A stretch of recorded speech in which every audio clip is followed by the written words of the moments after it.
कौन कहता है आसमां में सुराख नहीं हो सकता, एक पत्थर तो तबीयत से उछालो यारों। इस कथन के साथ दुष्यंत कुमार के मिशन इंस्टीट्यूट के ऑनलाइन प्लेटफॉर्म में आपका स्वागत है।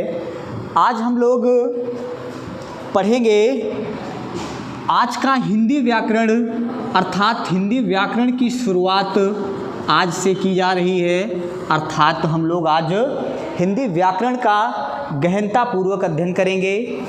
इसके पहले हम इसकी कुछ चीज़ों को जान लेंगे जो हमें बार बार आती हुई भी गलत हो जाती हैं। इनको हम देख लेते हैं। पहले बात कर लेते हैं हिंदी की। अगर हम बात करेंगे हिंदी की तो सबसे पहले जानते हैं कि हिंदी है क्या, इसका हमारे लिए क्या महत्व हुआ है और क्या यूज है। इसका हम लोगों ने अध्ययन अपने पहले वीडियो में हम लोगों ने कर लिया है कि हिंदी का महत्व क्या है हमारे लिए और ये किस प्रकार से हमें आवश्यकता है या हमको पढ़ने की ज़रूरत है। इसके बाद देख लेते हैं, बात करते हैं हिंदी व्याकरण की, तो हम इसमें दो शब्द हैं, एक है हिंदी और एक है व्याकरण। तो सबसे पहले देखते हैं हिंदी शब्द को। अगर हम हिंदी की बात करेंगे तो हिंदी शब्द जो है दो तरीक़ों से लिखा जाता है, एक यहाँ पर ऐसे और एक बीच में ना का प्रयोग करके। अगर हम इसको देखेंगे तो इसमें दो शब्द हैं, एक है हिम अर्थात हलंत हो जाएगा, ये हिंदी का माँ होता है, और एक हो जाता है दी अर्थात क्या होगा, हिंदी। अब आपको कमेंट करके बताना है कि हिंदी शब्द में कौन सी संधि होगी। इसके बाद देखते हैं एक शब्द होता है हिंदी। हम लोग एक चीज़ बहुत बार पढ़ा है कि हिंदी, हिंदू, हिंदुस्तान, एक कथन पढ़ते हैं आपको, हिंदी, हिंदू, हिंदुस्तान। इसकी बात करते हैं तो एक नाम याद आता है जो है आपके भारतेंदु हरिश्चंद्र जी का। ये कथन है भारतेंदु हरिश्चंद्र जी का, हिंदी, हिंदू, हिंदुस्तान। लेकिन अगर हम बात करें कि इस शब्द की अर्थात हिंदी शब्द की, तो एक चीज़ हमको मिलता है कि जो हिंदी शब्द है ना, ये खुद ही हिंदी का नहीं है, ना हिंदी का है ना संस्कृत का है। और यही हिंदी नहीं, हिंदी, हिंदू और हिंदुस्तान तीन के तीनों शब्द आपके हिंदी के नहीं हैं, और ये तीनों शब्द हैं किसके, तो एक शब्द मिलता है फारसी के। अर्थात तो दुख की बात यह है कि हमारा हिंदी शब्द ही हिंदुस्तान का नहीं है, अर्थात ये खुद ही हिंदी का नहीं है। ये किस भाषा का शब्द है, फारसी का है। और यही क्वेश्चन टेट में भी पूछा गया था कि हिंदी किस भाषा का शब्द है, तो बात मिलती है फारसी। फारसी की बात करते हैं। अगर फिर कह दिया जाए कि ये हिंदी शब्द का नामकरण किसने किया, अगर हम इसकी बात करते हैं कि हिंदी शब्द का नामकरण किसने किया, तो एक चीज़ जान लेंगे हम लोग पढ़ते हैं, एक चीज़ वो मिलता है ईरानियों, और आपके यहाँ के मुसलमानों द्वारा एक नाम दिया जाता है जिसको क्या कहते हैं, हिंदी। और ये कह सकते हैं कि उनकी भाषा क्या थी, तो फारसी थी, इसलिए हिंदी किस भाषा का शब्द होगा, फारसी भाषा का। इसके बाद पुनः देख लेते हैं, अगर हम बात करते हैं कि एक क्वेश्चन बार बार आया है कि हिंदी शब्द, अर्थात हिंदी की बात कर लेते हैं, उसके बाद हम हिंदी शब्द पे जाएंगे। पहले और चीज़ें हैं हिंदी की देख लेंगे, उसको हम देखते हैं। तो अगर बात करेंगे हिंदी की, तो अगर देखते हैं तो बहुत सारी चीज़ें और आती हैं हमारे पास कि आखिरकार ये बात है तो फारसी का है, और भारतेंदु ने लिखा हिंदी, हिंदू, हिंदुस्तान। उसके बाद बात कर लेते हैं कि हिंदी की उत्पत्ति की बात करते हैं, अर्थात हिंदी की उत्पत्ति या फिर हिंदी का विकास कैसे हुआ। तो हिंदी की विकास की बात करते हैं तो एक शब्द मिलता है जिसको कहते हैं सिंधु, सिंधु मिलता है। उसके बाद ये मिलता है हिंदू मिलता है, हिंदू के बाद मिलता है हिंद, और हिंद के बाद मिलता है हिंदीक, और हिंदी के बाद मिलता है हिंदी। यही बात होती है कि जो हिंदी शब्द है, जो हिंदी है, उसका विकास किससे हुआ, तो एक शब्द मिलता है सिंधु से हुआ है। लेकिन ये बात यहीं पर नहीं ख़त्म हो जाती, क्योंकि जो हिंदी शब्द है ये फारसी है। तो बात करते हैं तो एक नाम मिलता है ईरानियों का, एक नाम मिलता है ईरानियों का। ईरानियों ने एक बात कही थी जो 2-3 बार आपके कंपटीशन में, कई सारे कंपटीशन में आया क्वेश्चन है। जैसे बात करते हैं तो ये कहा है कि सा के स्थान पर हा का प्रयोग और धा के स्थान पर दा का प्रयोग कौन से लोग करते थे। तो याद रखेंगे कि अगर सा के स्थान पर हा हो जाएगा, धा के स्थान पर दा हो जाएगा, तो सिंधु का क्या बन जाएगा, हिंदू बन जाएगा। और देन किसकी होगी, तो एक नाम मिलता है कि ईरानियों की देन होगी। इसलिए जो है हम पढ़ते हैं ये किसकी देन है, तो ईरानियों की देन हो जाएगी। उसके बाद हम आगे पढ़ना शुरू करेंगे, बात इसकी कर लेते हैं। उसके बाद हम बात करते हैं कि जो हिंदी है इसका जन्म कहाँ हुआ। तो एक चीज़ याद रखेंगे, हमारे उत्तर भारत में ही हिंदी का जन्म होता है। कहाँ होता है, उत्तर भारत की बात कर देते हैं। इसका जन्म किस में होगा, उत्तर भारत में। उसके बाद यहाँ से 2 क्वेश्चन, एक होता है हिंदी का विकास या उत्पत्ति, और एक शब्द होता है हिंदी भाषा का विकास। 2 क्वेश्चन। लेकिन अगर हम बात करते हैं हिंदी का विकास, तो एक शब्द अभी हमने पढ़ा सिंधु।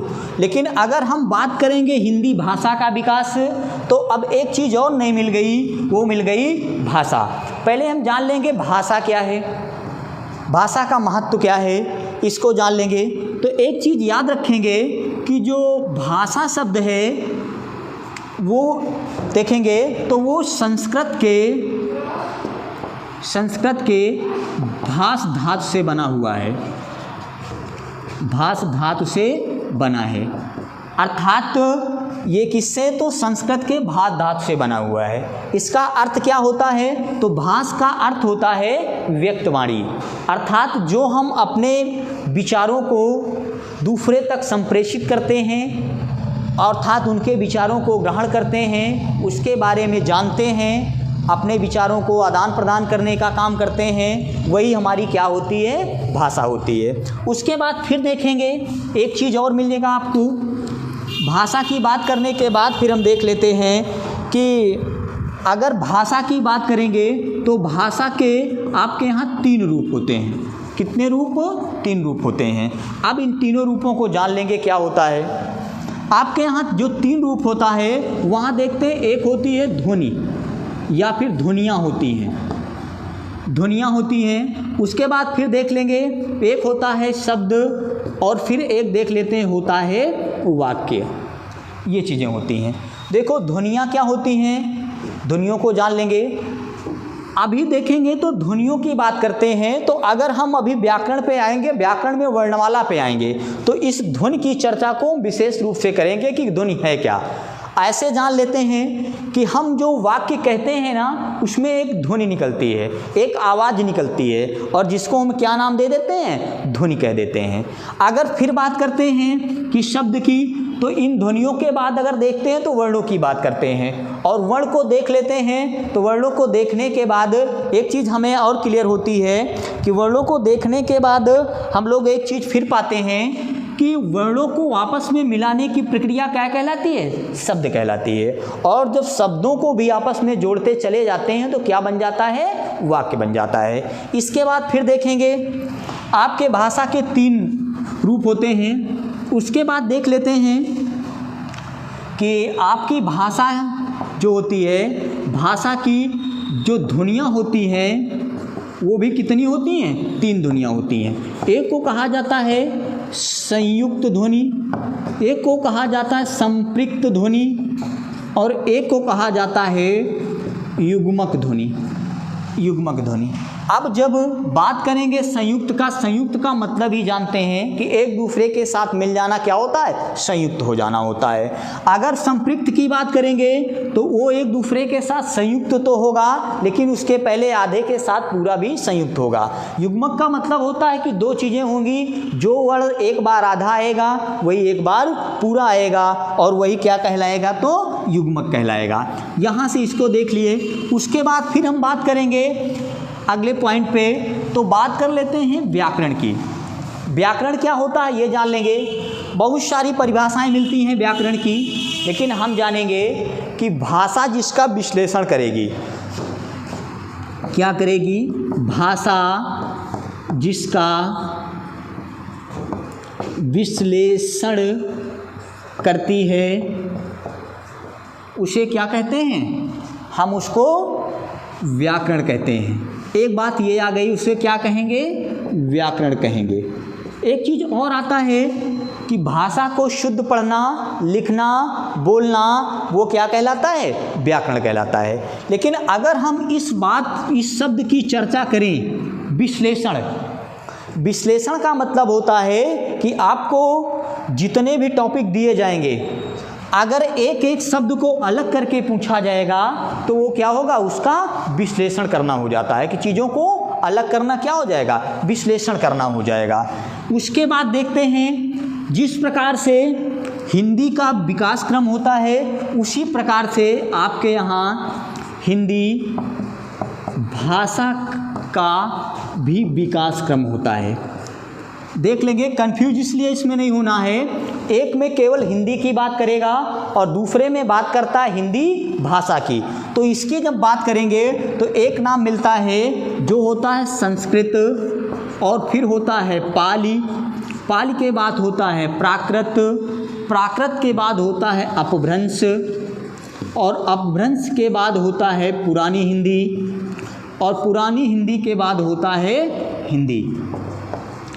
अब देखेंगे अगर हम और पीछे जाएंगे, अर्थात 21वीं शताब्दी के लगभग 20 या मान के चलिएगा 20 शताब्दी पहले, तो हम पाते हैं, एक चीज़ देखते हैं कि अगर यही शब्द पूछा जाए कि हिंदी शब्द का विकास, अर्थात हिंदी किस भाषा का शब्द है, तो फारसी मिल गया। लेकिन अगर कह देगा हिंदी के विकास क्रम में हिंदी भाषा का विकास किससे हुआ, ठीक, भाषा का विकास किससे हुआ, तो हम तुरंत चले आएंगे, एक चीज़ पाएंगे कि हिंदी भाषा का विकास किससे होगा? संस्कृत से होगा। उसके बाद पुनः देखते हैं, एक चीज़ आता रहता है कि प्राकृत की पूर्वकालीन अवस्था क्या होगी? पूर्व का मतलब क्या होता है? पहले, और उत्तर का मतलब होता है बाद में। ऐसे ही क्वेश्चन आते रहेंगे। और एक चीज़ देख लेंगे, अगर हम इसको जानना चाहें, इसका कभी कभी ऐसा होता है बड़ी परीक्षाओं में, नेट वगैरह में इसमें पूछ लेता है कि इसका विकास क्रम क्या है, अर्थात संस्कृत, पाली, प्राकृत, अपभ्रंश, इसको 4 को दे देगा और आपसे पूछ लेगा कि इसका विकास क्रम क्या होगा, अर्थात इसका सीक्वेंस क्या होगा। वो चीज़ें आपको बिल्कुल सीक्वेंस में लगी हुई हैं। इसमें देखेंगे, संस्कृत की बात करेंगे तो संस्कृत को देखते हैं तो इसके भी यहाँ पर 2 चीज़ें, एक को कहा जाता है वैदिक संस्कृत, एक को कहा जाता है वैदिक संस्कृत, और एक को कहा जाता है लौकिक संस्कृत। लौकिक संस्कृत, ये 2 पार्टों में विभक्त होता है। अब देख लेंगे, संस्कृत की बात करेंगे तो संस्कृत को देखते हैं तो वैदिक और लौकिक होता है। वैदिक संस्कृत के अंतर्गत क्या होता है? वैदिक संस्कृत के अंतर्गत हम क्या करते हैं, तो अध्ययन करते हैं किसका?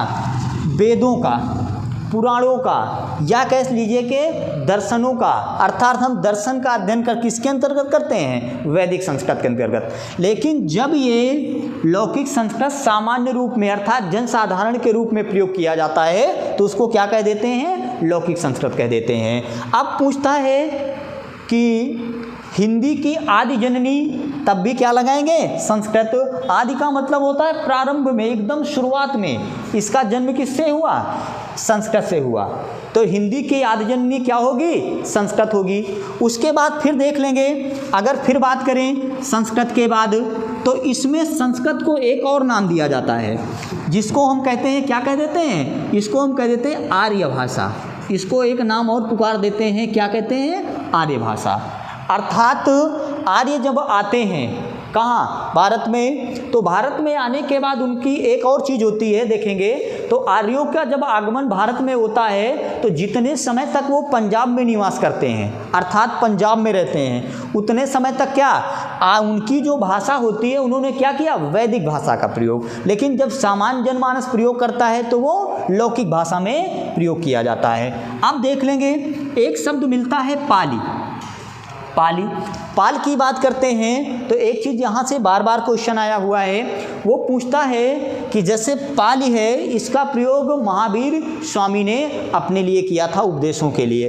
बात करते हैं प्राकृत की, तो प्राकृत को देखते हैं महात्मा बुद्ध या भगवान बुद्ध के द्वारा किसका प्रयोग किया जाता है, प्राकृत का प्रयोग किया जाता है। उसके बाद देखते हैं अपभ्रंश। जो अपभ्रंश की बात करते हैं तो एक चीज़ देख लेते हैं कि अपभ्रंश की जब बात करेंगे तो अपभ्रंश का अर्थ जो होता है वो होता है हिंदी का टूटा फूटा रूप। हिंदी का टूटा फूटा रूप क्या कहलाता है, अपभ्रंश कहलाता है। अपभ्रंश को ही देखते हैं कि अपभ्रंश की बात करते हैं तो एक नाम मिलता है जिसको हम देखते हैं कि अपभ्रंश का मतलब होगा कि टूटा फूटा रूप, किसका, हिंदी का। उसके बाद देखते हैं पुरानी हिंदी। पुरानी हिंदी की बात करते हैं तो आप देखते हैं एक नाम मिलता है चंद्रधर शर्मा गुलेरी का। गुलेरी जी का नाम मिलता है, जो आपके यहाँ पुरानी हिंदी को क्या कहते हैं, औहट कह देते हैं। उसके बाद बात करते हैं हिंदी की, तो हिंदी की बात करते हैं तब जाके हम लोग यहाँ पर इसका रूप मिलता है परिनिष्ठित रूप में, अर्थात परिनिष्ठित रूप में मिल जाता है। अर्थात परिनिष्ठित का मतलब होता है, परिनिष्ठित का मतलब होता है हिंदी का जो रूप होगा जो व्याकरण के नियमानुसार ही रहेगा। अर्थात जिस भाषा पर परिनिष्ठित हिंदी पर व्याकरण का क्या होता है, पूर्णतः नियंत्रण रहता है, अर्थात व्याकरण के नियमानुसार ही हम इसको लिखते हैं, वो क्या कहलाता है, परिनिष्ठित कहलाता है। यहीं से एक क्वेश्चन और आता जाता है, कहते हैं कि मानक हिंदी क्या है और अमानक हिंदी क्या है। जहाँ से बात करते हैं मानक और अमानक की, वहीं से एक बात और याद आती है कि परिनिष्ठित का जो रूप होता है वो व्याकरण के नियमानुसार होता है, लेकिन अगर मानक की बात करेंगे तो मानक रूप में देखते हो तो परिनिष्ठित हिंदी ही व्याकरण का मानक रूप होती है। अगर इसी कह दें कि अमानक क्या होता है, तो अमानक का मतलब होता है कि जो व्याकरण के नियम के अनुसार नहीं होगा वो क्या होगा, अमानक होगा। जैसे एक बार अभी देखेंगे पेपरों में आया हुआ है, ऐसे दिया है, तो एक चीज़ बताइए, अगर भा के साथ ता लगता तो पहले लगेगा, और इसमें क्या किया है, का के साथ भा लगाएगा तब भी पहले लगेगा, तो इसलिए क्या है, इसके मानक पर नहीं है। ठीक, ये चीज़ होती है। अब देखो इसके बाद हम फिर देखते हैं, हमने व्याकरण की बात कर ली, हिंदी की बात कर ली, हिंदी भाषा की बात कर ली। अब देख लेंगे कि हिंदी का जो विकास क्रम होता है वो हमारी 3 बातों पर, जैसे हम एक चीज़ देखते हैं ध्वनि। ध्वनि का क्या होता है, वर्ण होता है, वर्ण क्या के बाद क्या होता है, शब्द होता है, शब्द को ही कभी कभी पद कह लिया जाता है, और एक होता है पदबंध होता है, और एक होता है उपवाक्य होता है, और उपवाक्य के बाद क्या होता है, वाक्य होता है। देखेंगे यहाँ से बहुत सारी बातें होती हैं, और वाक्य के बाद हमारी एक भाषा निकल कर आती है जिसको हम भाषा कहते हैं। देखेंगे इसको पूरे को सीक्वेंस को देखेंगे तो कई बार क्वेश्चन आता है कि भाषा, यहीं से पूछता रहता है कि भाषा की सबसे छोटी इकाई, कहता है भाषा की सबसे छोटी इकाई। अब देखेंगे क्या है, यहाँ से बात करेंगे भाषा की तो सबसे लघु में कहाँ जाएंगे, ध्वनि पे, तो क्या होती है भाषा की सबसे छोटी इकाई, ध्वनि होती है, ध्वनि पढ़ लेंगे। अब देखेंगे इसको कई तरीके से, भाषा की लघुत्तम इकाई, भाषा की छोटी इकाई, भाषा की लघु इकाई, भाषा की सबसे छोटी इकाई, इस तरीके से कई क्वेश्चन बनता है, लेकिन सबका आंसर क्या होता है, ध्वनि होता है। फिर देख लेते हैं और जानेंगे कि भाषा की बात करते हैं हम जब यहाँ से फिर, तो एक क्वेश्चन नया आने लगा है कि भाषा शरीर की सबसे छोटी इकाई, भाषा शरीर की सबसे छोटी इकाई। अगर भाषा शरीर की बात करेंगे तो अगर हम देखेंगे तो शरीर की भाषा की छोटी इकाई ध्वनि ही तब भी होगी। अब देखो एक और क्वेश्चन होता है आपके यहाँ, एक कहता है भाषा की, कहता है भाषा की एक होता है पूर्ण सार्थक इकाई, पूर्ण सार्थक इकाई। अब देखो एक होता है भाषा की पूर्ण सार्थक इकाई और एक होता है भाषा की केवल सार्थक इकाई पूछता है। अगर पूर्ण की बात करेगा तो एक चीज़ हमको याद रखना है, पूर्ण का मतलब वो होता है जो अपना पूरा अर्थ दे दे। अब पूरा अर्थ आपका मिलेगा कहाँ से, जब हम जाएंगे कहाँ पर, वाक्य, अर्थात भाषा की पूर्ण सार्थक इकाई क्या होगी, वाक्य होगी। लेकिन अगर हम इसको और देखें और कह दें कि भाषा की सार्थक इकाई, अगर हम बात करें भाषा की सार्थक इकाई, तो भाषा की सार्थक इकाई में पाएंगे कि सार्थक इकाई क्या होगी, यहाँ वाक्य ना होकर क्या हो जाएगा, ये हो जाएगा शब्द। क्योंकि उसका सार्थक शब्द का अर्थ निकलता है, लेकिन पूरा अर्थ कब निकलेगा, जब आप वाक्य लिखेंगे तब निकलेगा। उसके बाद देख लेते हैं आपके यहाँ कई सारी चीज़ें कि ध्वनि क्या होती है, जान लेंगे। भाषा की वह सबसे छोटी इकाई, भाषा की वह सबसे छोटी इकाई जो लिखित रूप में ना हो, वो क्या होगी, ध्वनि होगी। अर्थात जो लिखित रूप में नहीं होगी, हम बोलेंगे, वो क्या होगी, ध्वनि होगी। लेकिन अगर हम बात करते हैं वर्ण क्या है, तो ध्वनियों के लिखित रूप को क्या कहते हैं, वर्ण कहते हैं। जैसे अगर हम कह दें कि हम का बोले, का बोल दिए, ये क्या होगा, आपका वर्ण होगा। अर्थात ध्वनियों के लिखित रूप को क्या कहेंगे, वर्ण कहेंगे। अब ये वर्ण हो गया। अब देखो एक मिलता है शब्द क्या है, तो वर्णों को जब हम आपस में मिला देते हैं, जैसे मैंने का वर्ण लिखा और एक वर्ण इसी के साथ रा लिख दिया और दोनों को आपस में मिला दिया, अब मिलाने के बाद क्या बन गया, कर बन गया। कर क्या हो गया, एक शब्द हो गया। और इसलिए ध्वनियों के लिखित रूप को वर्ण और वर्णों को आपस में मिला देते हैं तो क्या बन जाता है, शब्द बन जाता है। अब देखेंगे एक इसी में मिलता है पद। अगर कभी कोई चीज़ अकेले लिखी गई हो, अर्थात वाक्यों में ना लिखी गई हो, वाक्य के अंग के रूप में ना लिखी गई हो, ठीक, वाक्यों से बाहर हो, तो उसको हम क्या कहेंगे, शब्द कहेंगे। लेकिन अगर वो एक वाक्य के अंग के रूप में लिखी गई है, अर्थात वाक्यों में पिरो के लिखी गई है, तो वो क्या होगा, पद होगा। अब देखेंगे एक होता है पदबंध, एक चीज़ होता है पदबंध। पदबंध का मतलब होता है कि आपको इसी पदबंध को एक चीज़ और देख लेंगे, कहीं कहीं इसको अव्यय भी कहा जाता है। अर्थात क्या होता है कि दो पदों को आपस में क्या करता है, बांध देता है। और दो पदों को आपस में बंध और पद को जो दो आपस पदों को क्या करता है, आपस में बांध देता है, वही क्या होता है, पदबंध होता है। जैसे अगर कह दिया जाए कि राम घर गया, राम घर गया और वह पढ़ने लगा, ये लिख दिया गया, राम घर गया और वह पढ़ने लगा।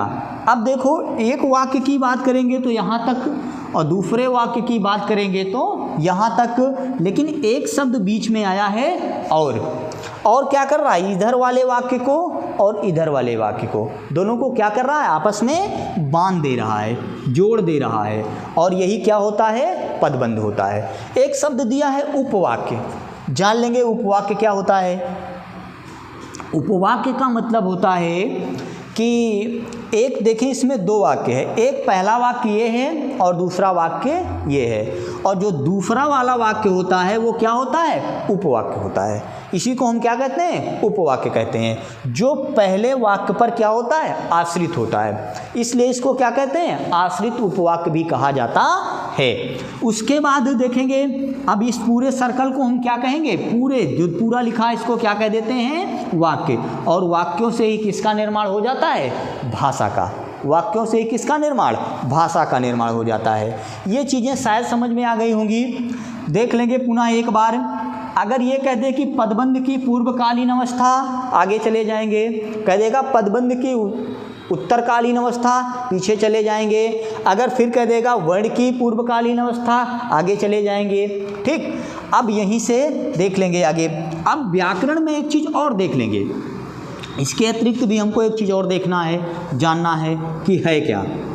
एक चीज़ और मिलता है कि व्याकरण के तत्व कितने होते हैं, व्याकरण के तत्व कितने होते हैं। और एक क्वेश्चन होता है कि व्याकरण के प्रकार कितने होते हैं। दो चीज़ें देखिए, ये बहुत बड़ी बात नहीं है। अगर हम बात करें कि व्याकरण के तत्व की, तो देख लेंगे एक चीज़ मिलेगा, उसकी चर्चा करेंगे क्या होता है। बात करेंगे व्याकरण के तत्व की। आपके यहाँ इसके 3 ही तत्व होते हैं।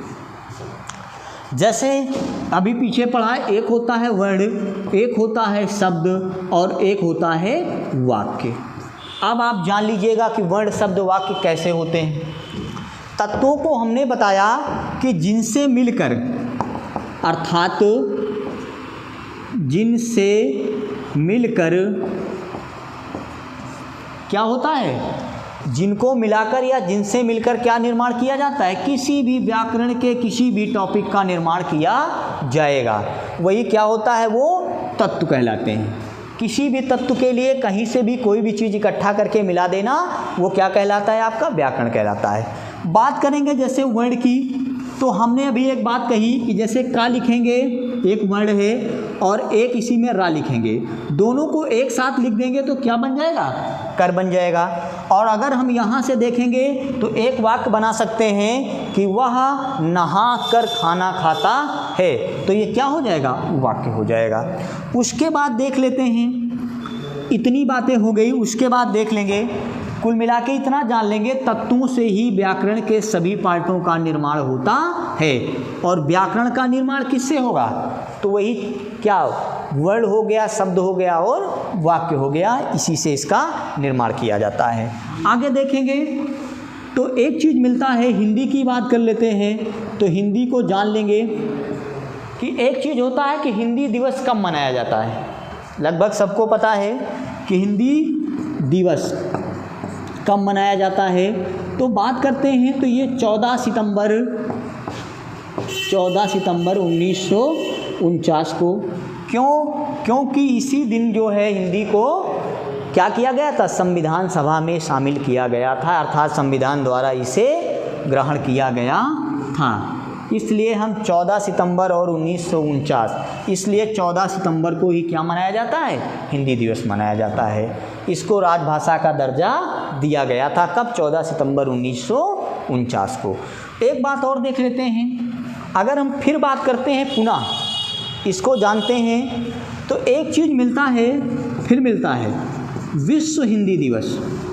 विश्व हिंदी दिवस की बात करते हैं, ये कब मनाया जाता है, 10 जनवरी को।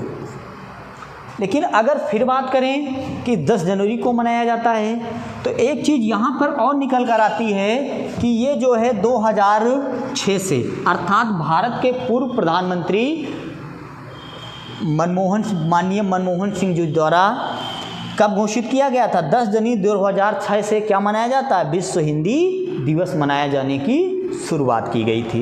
एक चीज़ और देख लेते हैं कि फिर देखते हैं कि हिंदी का जो है एक शब्द क्वेश्चन मिलता है कि हिंदी का प्रहरी किसे कहा जाता है, अर्थात क्या होता है प्रहरी, हिंदी का देख रेख करने वाला, अर्थात हिंदी को देख रेख करने वाला कौन किया ऐसा। तो एक नाम मिलता है प्रहरी में, नाम मिलता है पुरुषोत्तम दास टंडन मिलता है, एक नाम मिलता है पुरुषोत्तम दास टंडन। अब आपको कमेंट करके बताना है कि पुरुषोत्तम शब्द में कौन सी संधि होगी और कौन सी समास होगी। आगे देखते हैं, एक और मिलता है कि हिंदी को राजभाषा का जो दर्जा है, इसका राजभाषा का दर्जा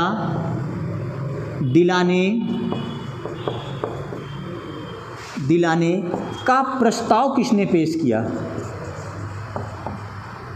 का प्रस्ताव किसने किया या पेश किया। तो एक नाम मिलता है, याद रखेंगे, नाम मिलता है गोपाल स्वामी, एक नाम मिलता है गोपाल स्वामी अयंगर, एक नाम मिलता है गोपाल स्वामी अयंगर का। ये आपको 2 क्वेश्चन, एक प्रहरी कौन है और राजभाषा का दर्जा दिलाने का प्रस्ताव कौन पेश किया, ये 2 क्वेश्चन आपके लिए बहुत मोस्ट इम्पॉर्टेंट हैं। अब बात आती है कि हिंदी का पहला व्याकरण ग्रंथ किसने लिखा। हिंदी का पहला व्याकरण ग्रंथ किसने लिखा? तो एक नाम आता है, जो मिलता है, एक नाम जोशुआ केटलर। जोशुआ केटलर, ये नाम जान लीजिएगा कि हिंदी का पहला व्याकरण ग्रंथ किसने लिखा, तो वो नाम मिलता है जोशुआ केटलर का नाम मिलता है। इसके बाद हम पुनः देख लेते हैं, जोशुआ केटलर के बाद एक चीज़ और है कि हिंदी की लिपि कौन सी है? देवनागरी। अर्थात देवनागरी लिपि में कौन कौन सी भाषाएं लिखी जाती हैं? कौन कौन सी भाषाएं लिखी जाती हैं?